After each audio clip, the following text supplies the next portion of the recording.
আসসালামু আলাইকুম। MPL academic কোচিংয়ে আপনাদের সকলকে স্বাগতম জানাচ্ছি। আজকে আমরা এইচএসসি আইসিটির অধ্যায় 3 আলোচনা করব। অধ্যায় 3-এর দুটি অংশ। আজকে আমরা প্রথম অংশ আলোচনা করব। প্রথম অংশ হচ্ছে সংখ্যা পদ্ধতি। সংখ্যা পদ্ধতিটা কি? সংখ্যাকে বিভিন্ন অক্ষর এবং প্রতীক দ্বারা প্রকাশ করার যে পদ্ধতি, সেটাই হচ্ছে সংখ্যা পদ্ধতি। সংখ্যা পদ্ধতি দুই ধরনের, একটি হচ্ছে নন পজিশনাল সংখ্যা পদ্ধতি, আর একটি হচ্ছে পজিশনাল সংখ্যা পদ্ধতি। এখন কথা হচ্ছে নন পজিশনাল সংখ্যা পদ্ধতি কি?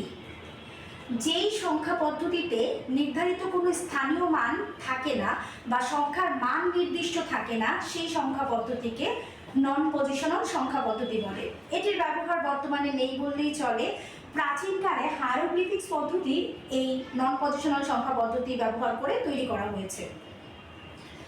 নন পজিশনাল সংখ্যা পদ্ধতি ব্যবহার করে প্রাচীনকালে হায়ারোগ্লিফিক পদ্ধতি লেখা হয়েছে। এছাড়াও রোমান সংখ্যায়ও আমরা নন পজিশনাল সংখ্যা পদ্ধতির ব্যবহার দেখতে পাই। পজিশনাল সংখ্যা পদ্ধতি, এটা হচ্ছে কোনো সংখ্যার নির্ধারিত স্থানীয় মান থাকবে, সংখ্যার পজিশনটা নির্ধারিত থাকবে।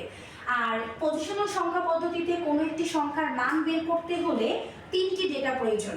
এটা আমাদের কুমিল্লা বোর্ড 2023-এ এসেছে যে পজিশনাল সংখ্যা পদ্ধতিতে কোনো সংখ্যার মান বের করতে হলে কয়টি ডেটা প্রয়োজন? 3টি। ডেটা সমূহ কি কি?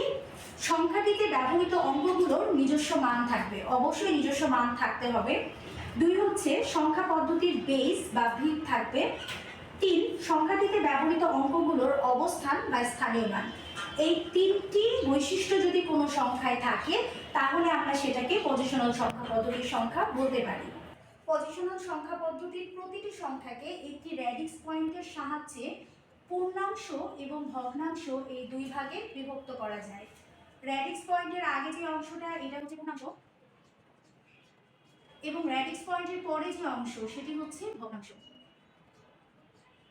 তাহলে আমরা এখানে যে সংখ্যাটা লিখেছি 365.673, এখানে পূর্ণাংশ হচ্ছে 365, আর 0.673 এটি হচ্ছে ভগ্নাংশ।